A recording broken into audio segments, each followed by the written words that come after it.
வணக்கம் மர்களே, நான் உங்க சுபஸ்ரீ. இன்னைக்கு நம்ம CS2ல என்ன பத்தி பார்க்க போறோம்னா gradientsல conic gradient, repeating conic gradient பத்தி தாங்க பார்க்க போறோம்.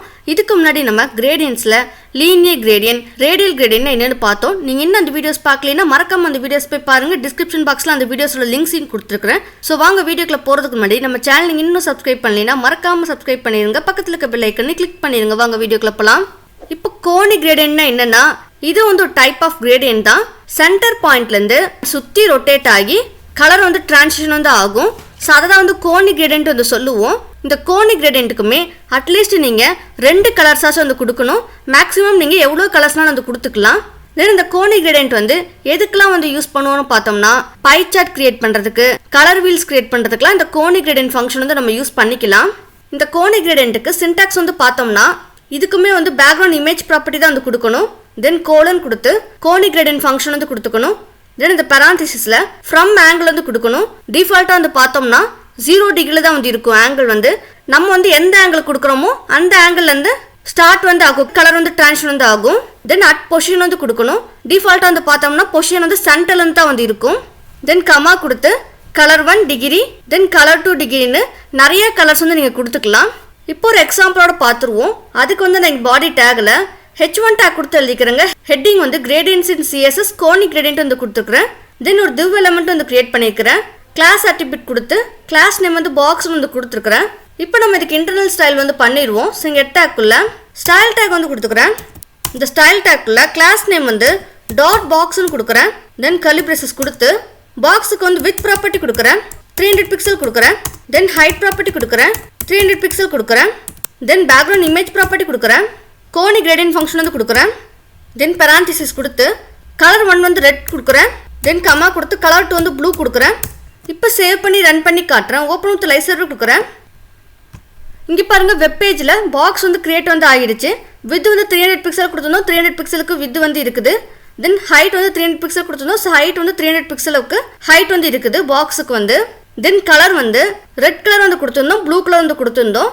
ஸோ நம்ம ஆல்ரெடி சொல்லியிருந்தோம் சென்டர் பாயிண்ட் சுற்றி ரொட்டேட் ஆகிட்டா கலர் டிரான்சிஷன் ஆகும் நம்ம ஆல்ரெடி சொல்லியிருந்தோம். இங்கே பார்த்தோம்னா சென்டர் பாயிண்ட் வந்து இருக்குது. இந்த சென்டர் பாயிண்ட்லேருந்து ஃபஸ்ட்டு ரெட் கலர் வந்து டிரான்சிஷன் வந்து ஆகிருக்குது. தென் அதுக்கப்புறம் ப்ளூ கலருக்கு வந்து கலர் டிரான்சிஷன் வந்து ஆகிருக்குது. தென் அதே மாதிரி ஆங்கிளும் வந்து டிஃபால்ட்டாக வந்து 0 டிகிரியில் தான் வந்து இருக்கும். ஸோ நம்ம எந்த ஆங்கிளும் வந்து கொடுக்கலனா ஈக்குவலாக வந்து கலர் வந்து டிரான்சிஷன் வந்து ஆகும். தென் நெக்ஸ்ட் வந்து இன்னும் 2 கலர் வந்து கொடுக்குறேன். தென் கமா கொடுத்து எல்லோ கலர் கொடுக்குறேன். தென் கமா கொடுத்து பர்பிள் கலர் கொடுக்குறேன். ஸோ நீங்கள் இந்த மாதிரி எவ்வளோ கலர்ஸ்னாலும் வந்து கொடுத்துக்கலாம். எவ்வளோ கலர்ஸ் கொடுக்குறீங்களோ அந்த எல்லா கலர்ஸுமே ஈக்குவலாக வந்து ஸ்ப்ரெட் ஆகி டிரான்சிஷன் வந்து ஆகும். ரன் பண்ணி காட்டுறேன். ஸோ இங்கே பாருங்கள் சென்டர் பாயிண்ட்லேருந்து 4 கலர்ஸுமே ஈக்குவலாக வந்து ஸ்ப்ரெட் ஆகி டிரான்சிஷன் வந்து ஆகிருக்குது. ஃபஸ்ட்டு ரெட் கலர் டிரான்சிஷன் வந்து ஆகிருக்குது. தென் ஸ்லோவாக ப்ளூ கலருக்கு டிரான்சிஷன் ஆகி எல்லோ கலருக்கு வந்து டிரான்சிஷன் வந்து ஆகிருக்குது. தென் எல்லோ கலர்லேருந்து பர்பிள் கலருக்கு டிரான்சிஷன் வந்து ஆகிருக்குது. 4 கலர்ஸுமே ஈக்குவலாக ஸ்ப்ரெட் ஆகி டிரான்சிஷன் வந்து ஆகிருக்குது. தென் நெக்ஸ்ட் வந்து இந்த பர்பிள் கலர் வந்து ரிமூவ் வந்து பண்ணிடுறேன். இந்த ரெட் கலர் பக்கத்தில் டிகிரி வந்து கொடுக்குறேன். 45 டிகிரி வந்து கொடுக்குறேன். தென் ப்ளூ கலருக்கு வந்து 90 டிகிரி வந்து கொடுக்குறேன். தென் எல்லோ கலருக்கு வந்து 180 டிகிரி வந்து கொடுக்குறேன். இப்போ ரன் பண்ணி காட்டுறேன். இப்போ பாருங்கள் ரெட் கலர் வந்து 45 டிகிரி அளவுக்கு கலர் வந்து டிரான்சிஷன் வந்து ஆகிருக்குது. தென் அதுக்கப்புறம் ப்ளூ கலர் வந்து 90 டிகிரி அளவுக்கு கலர் வந்து டிரான்சிஷன் வந்து ஆகிருக்குது. தென் எல்லோ கலர் 180 டிகிரின்னு கொடுத்தனால 180 டிகிரி அளவுக்கு கலர் வந்து டிரான்சிஷன் வந்து ஆகிருக்குது. இந்த நெக்ஸ்ட் வந்து பார்டர் ரேடியஸ் ப்ராப்பர்ட்டி வந்து கொடுக்குறேன். 50% வந்து கொடுக்குறேன். இப்போ ரன் பண்ணி காட்டுறேன். இப்போ பாருங்கள் அந்த பாக்ஸ் வந்து சர்க்கிளாக வந்து கிரியேட் வந்து ஆகிருக்குது. ஸோ நம்ம பை சார்ட் கிரியேட் பண்ணுறதுக்கு, கலர் வீல்ஸ்லாம் கிரியேட் பண்ணுறதுக்கு இந்த மாதிரி நம்ம பார்டர் ரேடியஸ் 50% கொடுத்தோம்னா சர்க்கிளாக வந்து ஆகிரும். இந்த நெக்ஸ்ட் வந்து இந்த டிகிரிஸ்லாம் வந்து ரிமூவ் வந்து பண்ணிடுறேன். ஸோ 45 டிகிரி வந்து ரிமூவ் பண்ணிடுறேன். தென் 90 டிகிரி வந்து ரிமூவ் பண்ணிடுறேன். தென் 180 டிகிரி ரிமூவ் பண்ணிடுறேன். இந்த ரெட் கலருக்கு முன்னாடி ஆங்கிள் வந்து கொடுக்குறேன். ஸோ டிஃபால்ட்டாக வந்து ஆங்கிள் வந்து 0 டிகிரியில் தான் இருக்கும் நம்ம ஆல்ரெடி சொல்லியிருந்தோம். இப்போ நான் இங்கே வந்து ஃப்ரம் 45 டிகிரி வந்து கொடுக்குறேன். தென் கமா கொடுத்துக்கிறேன். இப்போ நான் ரன் பண்ணி காட்டுறேன். இப்போ பாருங்கள் டிஃப்ரென்ஸ் வந்து தெரியுதுங்களா? 0 டிகிரிலேருந்து ஸ்டார்ட் ஆகாமல் 45 டிகிரிலேருந்து கலர் வந்து டிரான்சிஷன் வந்து ஆகிருக்குது. ஸோ 45 டிகிரிலேருந்து தான் ரெட் கலர் வந்து ஸ்டார்ட் ஆகிருக்குது. தென் ரெட் கலர்லேருந்து ப்ளூ கலருக்கு கலர் வந்து டிரான்சிஷன் வந்து ஆகிருக்குது. தென் ப்ளூ கலர்லேருந்து எல்லோ கலருக்கு கலர் வந்து டிரான்சிஷன் வந்து ஆகிருக்குது. இந்த நெக்ஸ்ட் வேல்யூ சேஞ்ச் பண்ணி காட்டுறேன். ஃப்ரம் 90 டிகிரி வந்து கொடுக்குறேன். இப்போ ரன் பண்ணி காட்டுறேன். ஸோ சென்டர் பாயிண்ட்லேருந்து 90 டிகிரில இந்த கலர் வந்து ஸ்டார்ட் ஆயிருக்குது. ரெட் கலர் வந்து பார்த்தோம்னா 90 டிகிரில இருந்து ஸ்டார்ட் ஆயிருக்குது. தென் ப்ளூ கலருக்கு வந்து டிரான்சிஷன் வந்து ஆயிருக்குது. தென் ப்ளூ கலர்ல இருந்து yellow கலருக்கு கலர் வந்து டிரான்சிஷன் வந்து ஆயிருக்குது ரொட்டேட்டடா. இந்த நெக்ஸ்ட் வந்து இந்த ஃப்ரம் ஆங்கிள் வந்து ரிமூவ் வந்து பண்ணிடுறேன். பொசிஷன் வந்து கொடுக்குறேன். அட் வந்து கொடுக்கணும். அட் கொடுத்து ஹரிசாண்டல் வந்து நான் 40% கொடுக்குறேன். தென் வெர்டிகலுக்கு வந்து நான் 20% கொடுக்குறேன். ஸோ அதாவது டிஃபால்ட் பொசிஷன் வந்து பார்த்தோம்னா சென்டர் பாயிண்ட் நம்ம ஆல்ரெடி சொல்லியிருந்தோம். ஸோ சென்டர்லேருந்து இல்லாமல் எக்ஸ் ஆக்சிஸில் வந்து 40%லேருந்து தான் வந்து ஸ்டார்ட் ஆகும். வெர்டிக்கலாக பார்த்தோம்னா ஒய் ஆக்சிஸில் 20%லேருந்து தான் பொசிஷன் வந்து ஸ்டார்ட் ஆகும். ரன் பண்ணி காட்டுறேன். இங்கே பாருங்க டிஃப்ரென்ஸ் வந்து தெரியுதுங்களா? சென்டர் பாயிண்ட்ல ஃபர்ஸ்ட் வந்து இங்கே இருந்துச்சு. இப்போ சென்டர் பாயிண்ட் இல்லாமல் நம்ம பொசிஷன் வந்து ஹரிசாண்டலுக்கு வந்து 40% கொடுத்தனால 40%க்கு அப்புறம் தான் ஸ்டார்ட் ஆகிருக்குது. தென் அதே மாதிரி வெர்டிக்கலுக்கு வந்து பார்த்தோம்னா 20% கொடுத்துருந்தோம். ஸோ 20%ல தான் ஒய் ஆக்சிஸில் வந்து ஸ்டார்ட் வந்து ஆயிருக்குது. ஸோ பாயிண்ட் வந்து இங்கே வந்து கிரியேட் ஆயிருக்குது. தென் இந்த பாயிண்ட்லேருந்து தான் ஃபர்ஸ்ட் ரெட் கலர் வந்து ஸ்டார்ட் ஆயிருக்குது.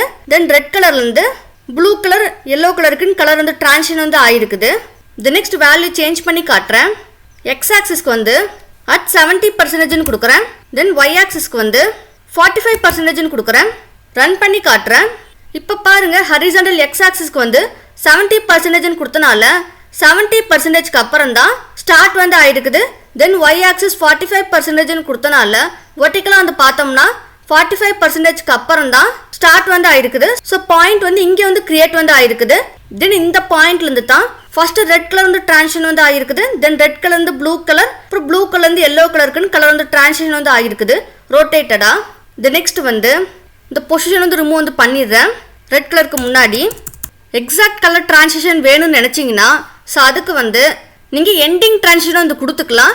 இப்போ வந்து பார்த்தோம்னா நமக்கு ஸ்மூத் டிரான்சிஷன் வந்து ஆகிருக்குது. ஸோ இந்த வெப்பேஜில் வந்து பார்த்தோம்னா ரெட் கலர்லேருந்து ஸ்மூத்தாக வந்து ப்ளூ கலருக்கு வந்து டிரான்சிஷன் வந்து ஆகிருக்குது. தென் ப்ளூ கலர்லேருந்து ஸ்மூத்தாக வந்து yellow கலருக்கு வந்து டிரான்சிஷன் வந்து ஆகிருக்குது. பட் இந்த மாதிரி இல்லாமல் ரெட் கலர் மட்டும் சாலிடாக எவ்வளோ % அளவுக்கு டிரான்சிஷன் வந்து ஆகிருக்குது. தென் அதே மாதிரி ப்ளூ கலர் வந்து எவ்வளோ % அளவுக்கு டிரான்சிஷன் வந்து ஆகிருக்குது. அந்த மாதிரி நம்ம எக்ஸாக்டாக கலர் வந்து டிரான்சிஷன் வந்து பண்ணிக்கலாம். ஸோ அதுக்கு வந்து இந்த ரெட் கலர் பக்கத்தில் 0 டிகிரி வந்து கொடுக்குறேன். ஸோ 0 டிகிரிலேருந்து ஸ்டார்ட் பண்ணி எண்டிங் வந்து 45 டிகிரி வந்து கொடுக்குறேன். ஸோ 0 டிகிரிலேருந்து 45 டிகிரிக்கு ரெட் கலர் வந்து டிரான்சிஷன் வந்து ஆகும். ரன் பண்ணி காட்டுறேன். இப்போ பாருங்கள் டிஃப்ரென்ஸ் வந்து தெரியுதுங்களா? 0 டிகிரிலேருந்து ஸ்டார்ட் ஆயிருக்குது. 0 டிகிரிலேருந்து 45 டிகிரி அளவுக்கு ரெட் கலர் வந்து டிரான்சிஷன் வந்து ஆயிருக்குது. ஸோ சாலிட் ரெட் கலர் வந்து கிடச்சிருக்குது. இந்த நெக்ஸ்ட் வந்து இந்த ப்ளூ கலர் வந்து 45 டிகிரிலேருந்து ஸ்டார்ட் பண்ணி 90 டிகிரிக்கு கலர் வந்து டிரான்சிஷன் ஆகணும்னு நினைக்கிறேன். ஸோ எண்டிங் வந்து 90 டிகிரின்னு கொடுத்துட்டேன். ரன் பண்ணி காட்டுறேன். இப்போ பாருங்கள் நல்ல டிஃப்ரென்ஸ் வந்து தெரியுதுங்களா? ப்ளூ கலர் வந்து 45 டிகிரிலேருந்து ஸ்டார்ட் ஆகி 90 டிகிரியில் எண்டு வந்து ஆகிருக்குது. ஸோ ப்ளூ கலர் நமக்கு டிரான்சிஷன் ஆகின % வந்து கிடச்சிருக்குது. தென் இதே மாதிரி yellow கலர் வந்து 90 டிகிரிலேருந்து ஸ்டார்ட் பண்ணி 180 டிகிரிலேருந்து எண்ட் பண்ணணும்னு நினைக்கிறேன். ஸோ 180 டிகிரி வந்து கொடுக்குறேன். தென் கம்மா கொடுத்து பர்பிள் கலர் வந்து கொடுக்குறேன். பர்பிள் 180 டிகிரி வந்து கொடுக்குறேன். இப்போ ரன் பண்ணி காட்டுறேன். இப்போ பாருங்கள் நல்ல டிஃப்ரென்ஸ் வந்து தெரியுதுங்களா? ரெட் கலர் வந்து 45 டிகிரி அளவுக்கு கலர் வந்து டிரான்சிஷன் வந்து ஆகிருக்குது. தென் ப்ளூ கலர் வந்து 45 டிகிரிலேருந்து ஸ்டார்ட் ஆகி 90 டிகிரிக்கு கலர் வந்து டிரான்சிஷன் வந்து ஆகிருக்குது. ஸோ எக்ஸாக்டாக கலர் வந்து கிடச்சிருக்குது. தென் yellow கலர் வந்து 90 டிகிரிலேருந்து ஸ்டார்ட் ஆகி 180 டிகிரி அளவுக்கு எக்ஸாக்ட் கலர் வந்து கிடச்சிருக்குது. தென் அதுக்கப்புறம் பார்த்தோம்னா பர்பிள் கலர் வந்து ஃபுல்லாக வந்து டிரான்சிஷன் வந்து ஆகிருக்குது. பர்பிள் 180 டிகிரின்னு கொடுத்தனால ஸோ இந்த மாதிரி நீங்கள் பை சார்ட் கிரியேட் பண்ணுறதுக்குலாம் வந்து கொடுத்துக்கலாம். இந்த நெக்ஸ்ட் இன்னொரு கலரும் கொடுத்து காட்டுறேன். பர்பிள் கலருக்கு எண்டிங் வந்து கொடுக்குறேன். 270 டிகிரி வந்து கொடுக்குறேன். தென் கமா கொடுத்து க்ரீன் கலர் வந்து கொடுக்குறேன். 270 கொடுக்குறேன் ஸ்டார்டிங் வந்து. இப்போ ரன் பண்ணி காட்டுறேன். இப்போ பாருங்கள் பர்பிள் கலர் வந்து 180 டிகிரிலேருந்து ஸ்டார்ட் பண்ணி 270 டிகிரி அளவுக்கு கலர் வந்து டிரான்சிஷன் வந்து ஆகிருக்குது. தென் அதுக்கப்புறம் க்ரீன் கலர் வந்து டிரான்சிஷன் வந்து ஆகிருக்குது. ஸோ இந்த மாதிரி நம்ம எக்ஸாக்ட் கலரும் வந்து டிரான்சிஷன் வந்து பண்ணிக்கலாம் ஸ்மூத் டிரான்சிஷனாக இல்லாமல். சப்போஸ் நான் வந்து இந்த ப்ளூக்கு வந்து 45 டிகிரி வந்து ரிமூவ் பண்ணிடுறேன். ஸ்டார்டிங் பாயிண்ட் வந்து ரிமூவ் பண்ணிடுறேன். இப்போ எப்படி இருக்குன்னு பார்க்கலாம். ரன் பண்ணி காட்டுறேன். இப்போ பாருங்கள் டிஃப்ரென்ஸ் வந்து தெரியுதுங்களா?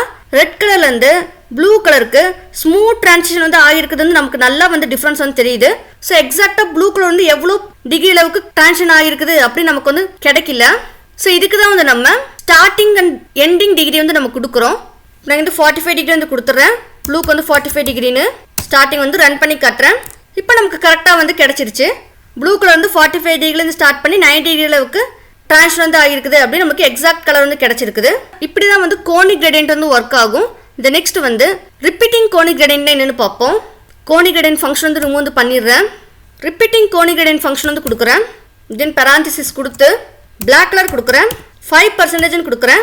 தென் கமா கொடுத்து ஒயிட் கலர் கொடுக்குறேன். 10% கொடுக்குறேன். இந்த ரிப்பீட்டிங் கோனிக் கிரேடியன்ட் ஃபங்க்ஷன் எப்படி ஒர்க் ஆகும்னா ரிப்பீட்டடாக வந்து கலர் வந்து டிரான்சிஷன் வந்து ஆகும். ரொட்டேட்டடாக ரன் பண்ணி காட்டுறேன். ஸோ இங்கே பாருங்கள், ரிப்பீட்டடாக வந்து பிளாக் அண்ட் ஒயிட் கலரில் டிரான்சிஷன் வந்து ஆகிருக்குது. பிளாக் 5% வந்து கொடுத்துருந்தோம், 5% அளவுக்கு டிரான்சிஷன் வந்து ஆகிருக்குது. தென் ஒயிட் வந்து 10% கொடுத்துருந்தோம், 10% அளவுக்கு கலர் வந்து டிரான்சிஷன் வந்து ஆகிருக்குது. ஸோ இந்த மாதிரி நம்ம பேட்டர்ன்ஸ்லாம் வந்து கிரியேட் வந்து பண்ணிக்கலாம். இந்த நெக்ஸ்ட் வந்து இந்த பிளாக் வந்து 5% ஸ்டார்ட் பண்ணி 10% எண்ட் ஆகும்னு நினைக்கிறேன். ஸோ 10% கொடுக்குறேன். நீங்கள் வந்து பர்சன்டேஜில் கொடுத்துக்கலாம், ஆங்கிள்ஸ்லேயும் வந்து கொடுத்துக்கலாம். நான் வந்து பர்சன்டேஜில் வந்து இப்போ கொடுத்துருக்குறேன். தென் இந்த ஒயிட் வந்து 10% ஸ்டார்ட் ஆகி 15% வந்து எண்ட் பண்ணணும்னு நினைக்கிறேன். தென் கமா கொடுத்து ரெட் வந்து கொடுக்குறேன். 15% கொடுக்குறேன். 15% ஸ்டார்ட் ஆகி 20% கொடுக்குறேன். எண்டிங் வந்து இப்போ ரன் பண்ணி காட்டுறேன். இப்போ பாருங்கள், பிளாக் கலர் வந்து 5% ஸ்டார்ட் ஆகி 10% அளவுக்கு கலர் வந்து டிரான்சிஷன் வந்து ஆகிருக்குது. ஸோ 10% எண்ட் ஆகிருக்குது. தென் ஒயிட் கலர் வந்து 10% ஸ்டார்ட் ஆகி 15% அளவுக்கு கலர் வந்து டிரான்சிஷன் வந்து ஆகிருக்குது. தென் ரெட் கலர் வந்து 15% ஸ்டார்ட் ஆகி 20% அளவுக்கு கலர் வந்து டிரான்சிஷன் வந்து ஆகிருக்குது. இந்த மாதிரி நம்ம repeating conic gradient function use பண்ணி டிஃப்ரெண்ட் பேட்டர்ன்ஸ்லாம் வந்து கிரியேட் பண்ணிக்கலாம். ஸோ அவ்வளோதாங்க இந்த வீடியோவில் கிரேடியன்ஸில் கோனிக் கிரேடியன்ட் ஃபங்க்ஷன் என்னென்னு பார்த்தோம், ரிப்பீட்டிங் கோனிக் கிரேடியன்ட் ஃபங்க்ஷன் என்னென்னு பார்த்தோம். உங்களுக்கு ஏதாச்சும் டவுட் இருந்தால் கமெண்ட் செக்ஷனில் மறக்காமல் கமெண்ட் பண்ணிடுங்க. அடுத்த வீடியோவில் நான் உங்களை சந்திக்கிறது வரைக்கும் நன்றி நண்பர்களே.